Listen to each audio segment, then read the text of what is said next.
Allez, c'est parti.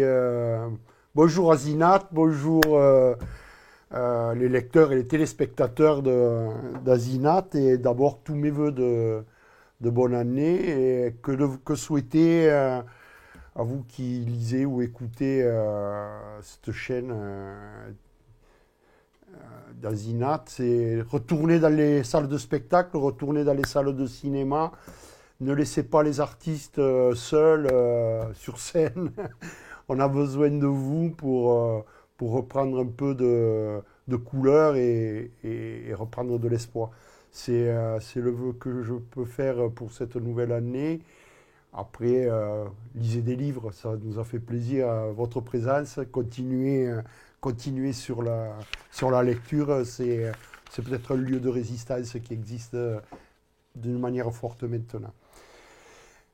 On va attaquer sur les livres. Alors la rentrée, on est en début janvier, donc c'est un peu compliqué de vous dire les livres de la rentrée, dont en particulier l'inévitable Houellebecq qui arrive demain ou après-demain dans les rayons. Donc je vous ferai un commentaire au prochain passage du livre de Houellebecq. Et je vais commencer par un livre qui m'a beaucoup plu, qui a fait la rentrée de septembre, la rentrée littéraire. C'est La carte postale de Anne Berest. Alors je l'avais gardé un peu pour les fêtes parce qu'il est un peu épais. Et donc il est pour ceux qui aiment lire et qui ont le temps de lire. C'est pas un petit livre qui se lit à une soirée. Mais il a eu le prix Renaudot des lycéens. C'est aussi ce qui m'a attiré parce que ce prix est toujours intéressant dans le choix que peuvent faire les jeunes à travers la littérature et qu'ils aient pu choisir un livre aussi dense et aussi épais. C'est super. Et puis le contenu, en gros, le livre démarre avec la découverte, enfin, la mise en avant d'une carte postale représentant l'Opéra Garnier d'un côté, premier lieu visité par Adolf Hitler quand il est venu en France, et de l'autre côté, 4 prénoms de parents morts à Auschwitz et un timbre collé à l'envers.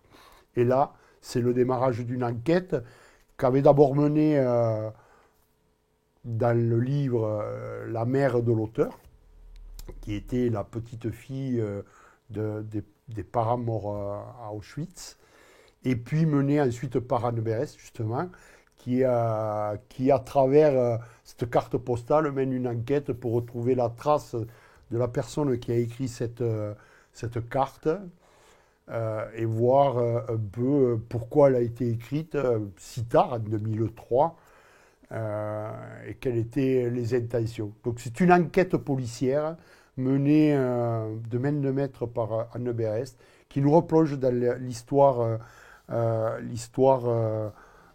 peu trouble de cette période-là, qui nous raconte aussi l'histoire des Juifs en Europe et en France particulièrement, à travers cette famille qui est partie de Russie, Pologne, Palestine et arrivée en France, et qui nous explique aussi la torpeur qu'il peut y avoir à certains moments quand des choses vous tombent sur le nez et que vous n'arrivez pas à vous en rendre compte.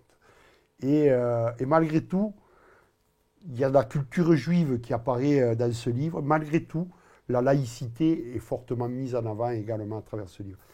Donc voilà, je vous recommande pour ceux qui aiment lire, qui ont le temps, de regarder cette enquête sur la Seconde Guerre mondiale. Enfin, oui, sur la Seconde Guerre mondiale et après, le comportement des Français suite à cette période. La carte postale d'Anne Berest, un livre qui m'a vraiment plu sur cette fin d'année. Voilà, à bientôt.